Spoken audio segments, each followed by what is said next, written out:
योग झाला, आईच्या पोटात गर्भसंस्कार झाले. हरिपाठ वाचावा, ज्ञानेश्वरी वाचावा, वेग संपन्न इतिहास वाचावा, आपत्य सात्विक जन्माला येत असते. अंधश्रद्धा 2-4 पुस्तकं शिकलेले म्हणीन गिरगावकराच्या गोळ्या संपल्यात का काय? तुम्हाला एक सांगू का, मनी वश्य ते स्वप्नी दिशे. आपल्या मनावर जे संस्कार होत असतात नाना, ते आपत्यावर होत असतात. एका माणसानं बैल आणले 1.5 लाखाचे, हे रान कसं केलं, रोटर हाणून असं रान होतं, खराडून आलेली वापसा होती आणि 1.5 लाखाचा बैल जोडा होता. 5 शेवटीलेली होती, येठणही चांगलं होतं, त्याला गाठी दिलेल्या नव्हत्या आणि बैल नंबर 1 होते. उभा राहिला, दगड टाकला, शेल्यावून माती, हट म्हणलं की पलीकडच्या कडेला, हट म्हणलं की एक मुरडण झाल्यावर मग आऊतवरी करायचं आणि कुठं मोठं चिटकालेल्या काड्या काढून घ्यायच्या. हे दिवसभर आऊत आणलं, इतक्या थाटात आऊत आणलं. हे आऊत आणलेलं मनात बसलं. संध्याकाळी बाजाव झोपलं, हट म्हणायचं स्वप्नातच आणि बाजावून खाली उतरायचं, बाज कानोडी करायचं ना, असं करायचं, पुन्हा बाज टाकायचं, पुन्हा झोपायचं. 10-5 मिनिटाला हट की पुन्हा असं करायचं. मनी वशे ते स्वप्ने दिसे. संस्काराचा दोष असतो. हे जे जे आपण करू ते कृत्यात पडत असतं. विठाला विठाला. आता रात्री बेरात्री भांगाऱ्याला चॅटिंग करीत बसलेत ना माणसं, हे झोपीत पण शेजाऱ्याला गुदगुल्या करतील. ती सवय लागेल ना ती बोटाला, असं इचकीतच राहतील. कालांतरानं असे डॉक्टर अभ्यास करतील, त्या रोगाचं नाव असेल इचक्या नावाचा रोग. आपल्या काळात नसेल ते खंडागळे साहेब, होतील इथून पुढे. हे इचकी शेजाऱ्यालाच गुदगुल्या करायला. हो मूर्ख. सवय एक मर्यादा असली पाहिजे, मर्यादा. चला असो. गर्भसंस्कार झाले, किती गोड संस्कार. महाराज 4 सुवापैकी धुरंधर सुवा भीष्माचार्य. भीष्माचार्याच्या चक्रव्यूहामध्ये अभिमन्यू पडला. पंढरीतला मालक युद्धभूमीत पोचला. आता सध्या ती युद्धभूमी पाहायची असेल तर कुरुक्षेत्र. तिथं 244 एकरचं सरोवर आहे, त्याला ब्रह्म सरोवर म्हणतात. त्याच्या बाजूला एक छोटंसं सरोवर आहे, ज्योतिष सरोवर, अस्तित्वात नाही. तिथं भीष्माचार्यांचा अंत्यविधी झालता. त्याच्या बाजूला एका दिशेला कर्णाचा अंत्यविधी झाला आणि त्याच्या पलीकडून उत्तरेला अभिमन्यूचा अंत्यविधी झाला. लक्ष्यला ठाव स्मशानीचा सांगतोय मी. सगळं पुराणातलं पाहून सांगतोय. माझं शिक्षण असू द्या 7वी, काय घेणं आहे तुम्हाला, पण मला वाचायचा नाद आहे. विठाला विठाला.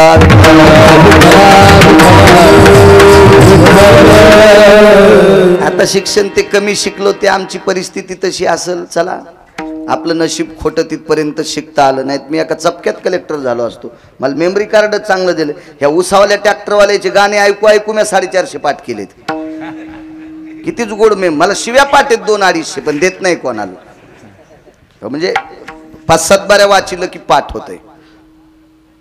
ते उसातल्या ट्रॅक्टरवाल्याला काही कळत नाही गाणे किती लावा, काय लावा, काय नाही. ते गाण्याच्या नादात ट्रॉली माल पालथीन तिथे मुंडकं घेऊन जातो. करा माप, काय पपेच माय मोजी तू का आता. पळण ट्रॅक्टर माग असते. अनावधानानं एखादी नैसर्गिक आपत्ती असेल, त्याच्यात ट्रॅक्टर पालथ झाला असेल, हो द्या. ऊसाच्या ट्रॅक्टरवाल्याला आवर्जून सांगत असतो, राजे हो, ज्याचं उघडं दुकान आहे त्याचं नाव शेतकरी आहे. ज्याचं दुकान उघड्यावर आहे त्याचं नाव शेतकरी रे. पायात बूट नाही, सर्प, इंचू, काडा, बॅटरी बरोबर नसते रे. लेकरू सांभाळल्यासारखं पसापसा पाणी घालून त्या ऊसाची टिपरी वाढवते. ते सावकाश तुम्ही कारखान्यात न्या, तुमच्या कुळात 3ऱ्या पिढीला तहसीलदार जन्माला येईल. असा जर कोणी ड्रायव्हर असेल तर. आणि जाणून बुजून कट हाणून ट्रॉल्या पालथ्या करीत असेल, कायम स्वरूपी ट्रॅक्टरलाच हवा भरशील. हो, आपण जे करू का, ते जे पिंडात बदल होत असतो का, त्याचा ब्रह्मांडात बदल होत असतो. आपण जसं वागू तशा गोष्टी घडत असतात. आपल्या मनाला काही गोष्टी कळायला पाहिजे की आपण चांगलं वागावं. चला, भीष्माचार्याच्या चक्रव्यूह नावाच्या रचनेमध्ये अभिमन्यू मृत्यू पावला. भगवान पोचले. पंढरीतले मालक अर्जुन सोबत आहेत. अर्जुन रथावरून उडी टाकली. पाहिलं भगवान खाली उतरले. मांडी घातली जगाच्या मालकाने आणि अभिमन्यूचं डोकं मांडीवर घेतलं. विटेवरच्या मालकांनी ठराविक लोकांचे डोके मांडीवर घेतले. पुराणात जर पाहायला गेलं तर जटायूचं डोकं मांडीवर घेतलं रामावतारात. जटायू हा कश्यपाचा नातू होता. मिरे मिरे कश्यपाचा नातू, जटायू नामे विख्यातू मिरे मिरे कश्यपाचा नातू. तरुणांनो, जटायूचं डोकं मांडीवर घेण्याचं एकमेव कारण होतं की या भारतीय संस्कृतीतली स्त्री म्हणजे या देशाची सर्वोच्च श्रीमंती आहे.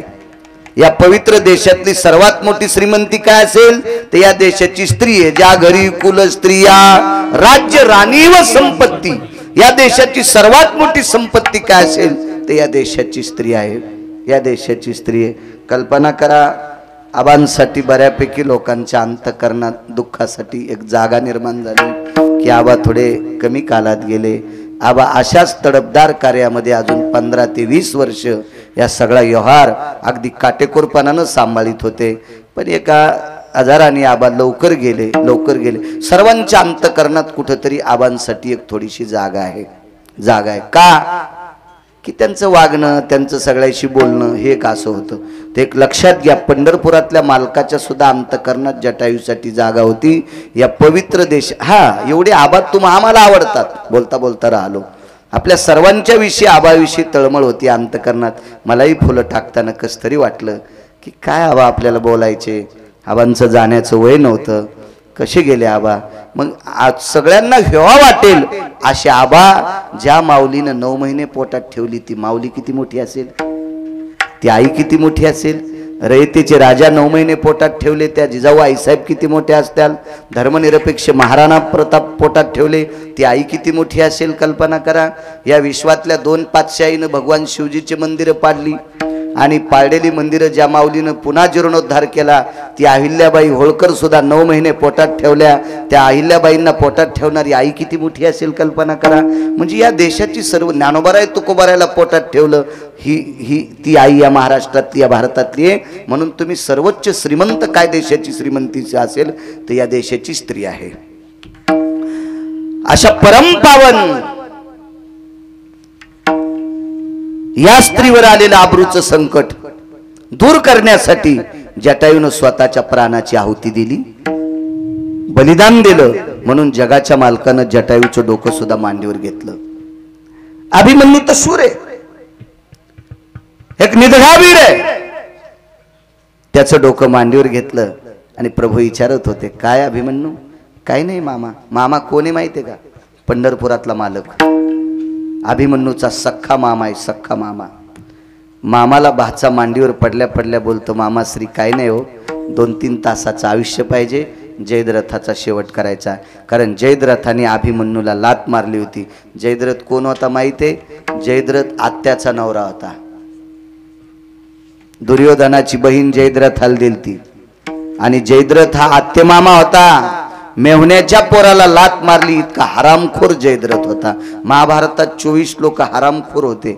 शकुन्या, जयद्रथ्या, दुःशासन्या, एक इन्मक नावाचा व्यक्ती होता. मी शकुनी म्हणत नाही, शकुन्या म्हणतो. तुमच्या प्रांतात शकुनीचा पाहुणा आहे का कोणी?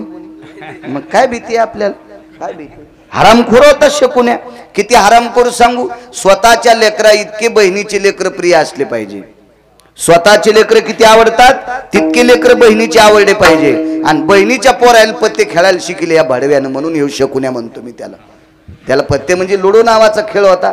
हा लुडो नावाचा खेळ शकुन्यापासून सुरू झाला ना. म्हणून तुम्ही आरोप करू नका पंढरपुरातल्या मालकावर.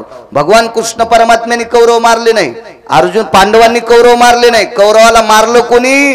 त्याच्या सख्या मामानं शकुनीन मारलं. शकुनी इतका नालायक होता. महाभारतात इन्मक नावाचा एक व्यक्ती होता. इन्मक. मी मागच्या 3 महिन्यापूर्वी महाभारत वाचिलं. त्याच्यामध्ये इन्मक नावाचा व्यक्ती सापडला. 78 लोकांच्या पंक्तीला इन्मक बसला होता. सर्वात चोळीची गाठ सुटल्याच्या नंतर पाहिलं कोणी असेल तर इन्मकानं पाहिलं. इन्मकानं शकुनीला सावध केलं, शकुनीनं दुर्योधनाला सावध केलं आणि मग सांगितलं विठाला विठाला. भरलेली चोळीची गाठ सुटल्याच्या नंतर तूप वाढायला लावणारा हरामखोरी इन्मक होता. याचं नाव लक्षात ठेवा. इन्मकाचं इतकं पापी आणि दुराचारी इन्मक होता. या इन्मक इतका नालायक. इकडे जटायू किती अधिकारी असेल. विश्वाच्या मालकीनीवर आलेलं संकट दूर करण्याचं काम ज्यानं केलं, स्वतःच्या देहाचं बलिदान केलं, म्हणून जगाच्या मालकानं मांडीवर घेतलं होतं. असो, इकडे अभिमन्यूचं डोकं घेतलं, 3.5 तासाकरता आयुष्य पाहिजे. जी म्हणे काय हरकत नाही. यमाला विनंती केली, यमराज आयुष्य नाही म्हणे, आयुष्य संपलं. जगाच्या मालकाचा निर्णय संपला, आता काय करावं. अर्जुनानं बऱ्यापैकी त्या ठिकाणी आपला विवेक दाखल केला, पण कोणी ऐकायला तयार नव्हतं. शेवटी जगाच्या मालकाने अभिमन्यूचे डोळे झाकले आणि अभिमन्यूनं शेवटचा प्राण सोडला. आणि मग ते पार्थिव बऱ्यापैकी विश्वाचा मालक कवटाळून रडत होता, अर्जुन कवटाळून रडत होता, सुभद्रा कवटाळून रडत होती, द्रौपदी कवटाळून रडत होती. जगाच्या मालकाला द्रौपदीनं प्रश्न केला, देवा कशा करता केलंस रे? देवा तू युद्ध करायला लावलंस, अरे माझे 5 पोरं अश्वत्थाम्यानं कापून मारली झोपीत. देवा देवा अरे एक कुलदीपक होता ते ठेवला नाही, आम्हाला ही रक्तरंजित गादी करायची तरी काय. विठाला विठाला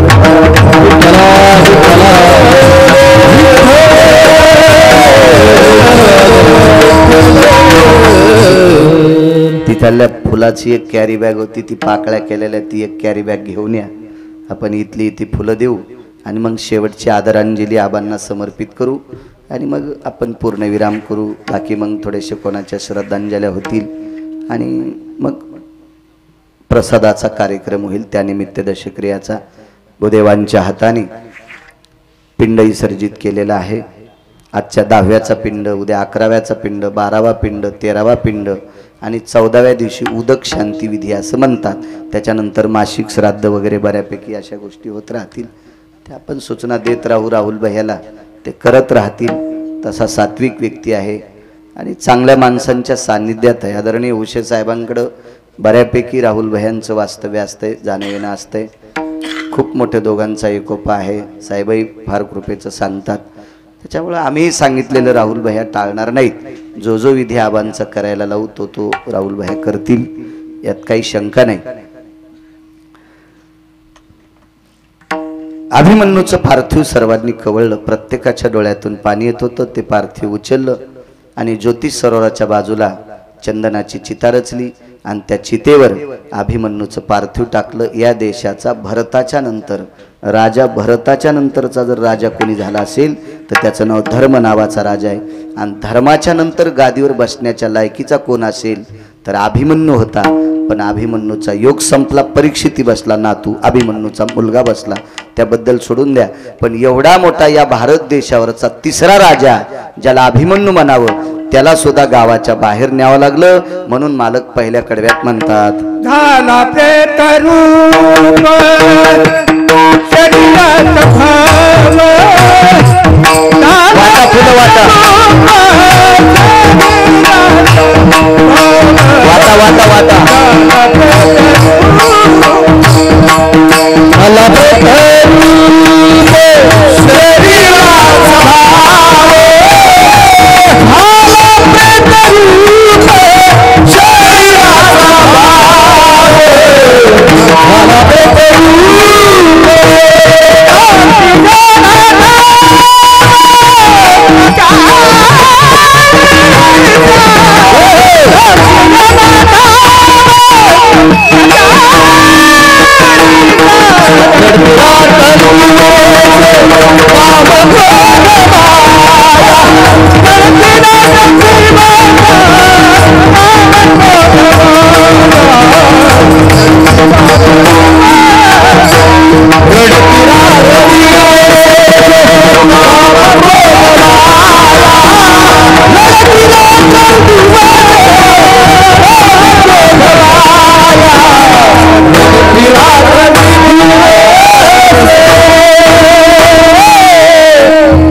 भाव, शरीराचा भाव लक्ष्यला ठाव स्मशानीचा, रडती रात्रंदिवस काम क्रोध माया, म्हणती हाय हाय यमधर्म.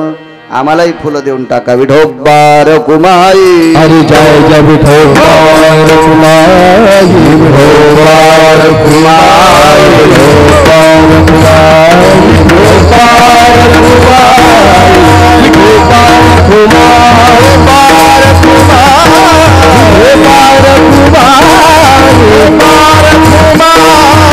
बार कुमाई, बार कुमाई, बार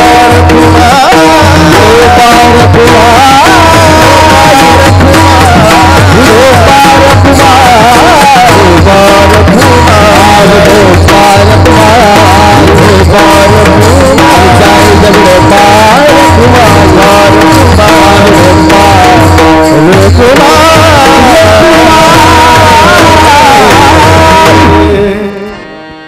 या कुटुंबाशी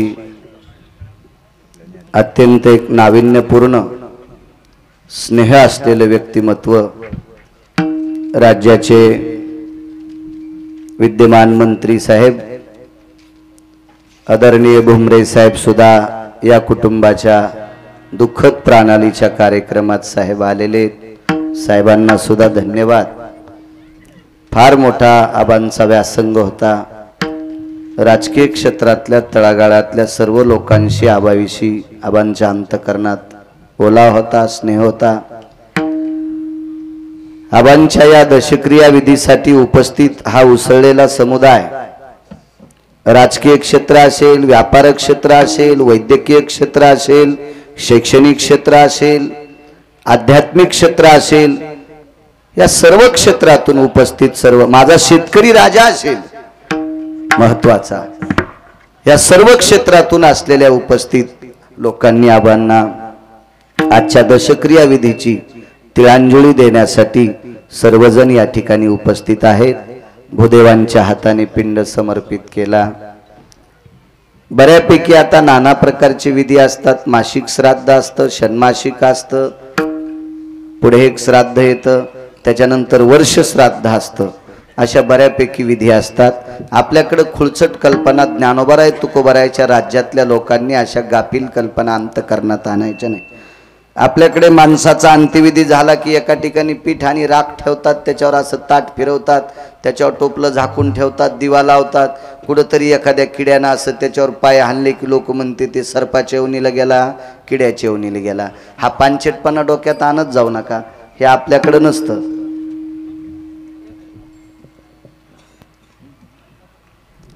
वा, कारण माणूस मृत्यू पावला त्याच दिवशी जन्माला जात नसतो।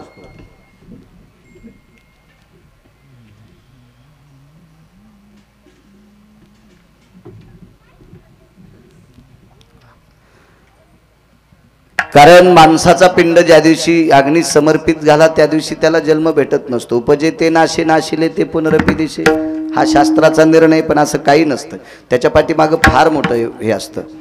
राज्याचे मंत्री आदरणीय भुमरे साहेब जसे आले तसेच संगीताताई नारायणराव कुचे, विद्यमान आमदार साहेबांच्या धर्मपत्नी त्या सुद्धा आलेल्या आहेत, त्यांना सुद्धा धन्यवाद। पारनेर, रोहिलागड, जामखेड, ताडहातगाव सर्कल मधील पाणी आणण्यासाठी हा कालवा असावा, यासाठी फार मोठा पाठपुरावा आबांनी केला। वा वा वा, आदरणीय आबांची तळमळ या कालव्यासाठी, या पाण्यासाठी फार मोठी तळमळ आबांची होती। तोही कालवा गोड गोड गोड पुढे आता बऱ्यापैकी आता राहिलेली कामं, मला असं वाटतंय आबांना आदरांजली तिळांजली देण्यापेक्षा हे आबाच्या अंतकरणातली राहिलेली पैठणे पाटील जे काम आहेत ते विद्यमान मंत्री साहेबांनी मार्गी लावा, आणि ते लावतील, ते लावत आले। त्यांचं या कार्याबद्दल फार मोठं योगदान मंत्री साहेबांचं आहे, त्याच्यात कसल्याही प्रकारचं दुमत नाही। एक आदरांजली आबांना देऊ। सगळी मान्यवर इथं उपस्थित आहेत, कोणाचा वेळ घेणं नकोय, बऱ्यापैकी या ठिकाणी आलेले आहेत। एक आदरांजली देऊ आणि मग परिसंगत करू। निधियाम निधिपते सकलति सुदीयनि छंद कला वयदायन्ति रक्षति गंधर्व किन्नरदा विद्याधरयनि लोकपाल दिक्पालायति चारुत्यासं परमत्यांसं जनोदया कैलासाधिपतये नमः वैकुंठाधिपतये नमः सत्यं वासं पतये नमः गोलोकाधिपतये नमः हिरण्यश्राद्धो शंखश्राद्ध हिरण्यश्राद्धो शंखश्राद्ध नागश्राद्ध वयजायन्ति नारायणो नागबली त्रिपिंडी वय आप्तिष्ठि कालसर्प वय शान्तिरमुच्यत सकल कला वयजायन्ति रक्तचन्दनं समर्पयामि अरक्तपुष्पं समर्पयामि अंगुष्ठाधिष्ठानवयो अंगुष्ठाधिष्ठानवयो अंगुष्ठाधिष्ठानवयो नमः पार्वते पदे हर हर हर हर महादेव। गोडाशी आबांच्या आत्म्याला सद्गती मिळो, गोडासा अधिष्ठान मिळो,